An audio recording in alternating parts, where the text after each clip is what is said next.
Adrian, Pochettino's first World Cup roster is here.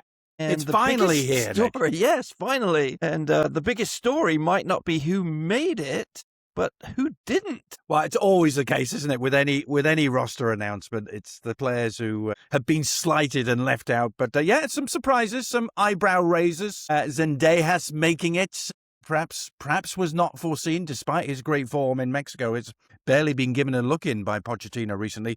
And Diego Luna not making it, I guess, was also a big story, given that he had been such a big part of Mauricio Pochettino's year and a half in charge. And he's kind of one of those players that's an X factor, isn't it? So I think a lot of fans love Diego Luna and probably disappointed he didn't make it. Yeah, it looks to me like the 2022 spine is still intact. We have Pulisic as the main attacking reference point, with obviously Balogun had a great year. Adams and McKennie give the midfield a little bite and some experience. I think the roster feels less experimental than some fans may have expected. Yeah. I mean, it's actually split in half, isn't it? 13 players who played 4 years ago in 2022 in Qatar, and 13 players making their debuts. I mean, if I have to pick one area of concern, I probably would say defensive midfield. I mean, that bite. I mean, Tyler Adams is everything, isn't he? The captain.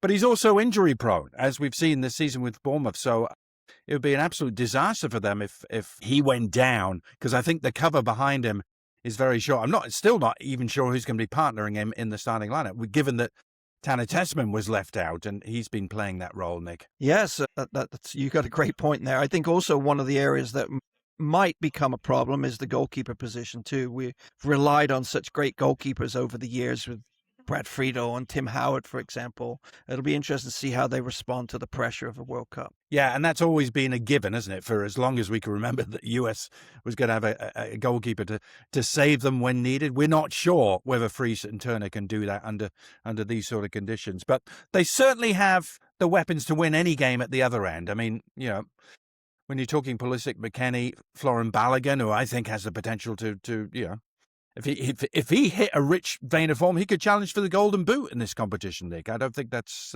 showering him with faint praise. Absolutely. What do you think the roster tells us about how the US will play? Yeah, it's a good question, isn't it? Are they going to play with the wing backs? I think is the key question. I think I'd like to see them do that, but I think I think so much revolves around that bedrock of stability in central midfield for them. And again, the spine is really solid. That spine of Chris Richards to Tyler Adams to a McKennie and then a Balogun. I mean, that spine is gonna make or break their campaign, and everything will go through it. And I think they're gonna have to be proactive and on the front foot, Nick. Especially given some of the teams they're going to face in their group, like Paraguay and Australia, who are going to be anything but. They're going to be it's going to be a low block. They're going to have to find a way to break him down, and I think they have the creativity to do that. Yeah, I think the team looks to me, though, I think it would be better suited to maybe a game where they don't have to, demand the ball all the time and be in control. I think the players that they have would be very well suited to a transitional game, and the midfield is obviously built to compete. So that will be very interesting to see if they've got the majority of the ball. What are they going to be able to do? Yeah. And what I do like is they will now have options, when you get to the 60th minute and you haven't broken down a Paraguay, Australia, you can bring a Giovanni Reina, you can bring a Zendejas off the bench who will give you something very different, qualities that no one else in the squad has. They have that, Nick. Yeah. I think the roster says to me, Pochettino's not really experimenting anymore. He's not trying to discover who the team is at the World Cup. He's trying to sharpen those players that he's had the pleasure to work with over the last couple of years. Yeah. So it's a clear message, isn't it? The spine is back. The margins are brutally slim, aren't they? But yeah, now the pressure just shifts from selection to performance, and they have a training camp in Atlanta to try and figure that out. Go USA! Go USA! Sorry, Ian.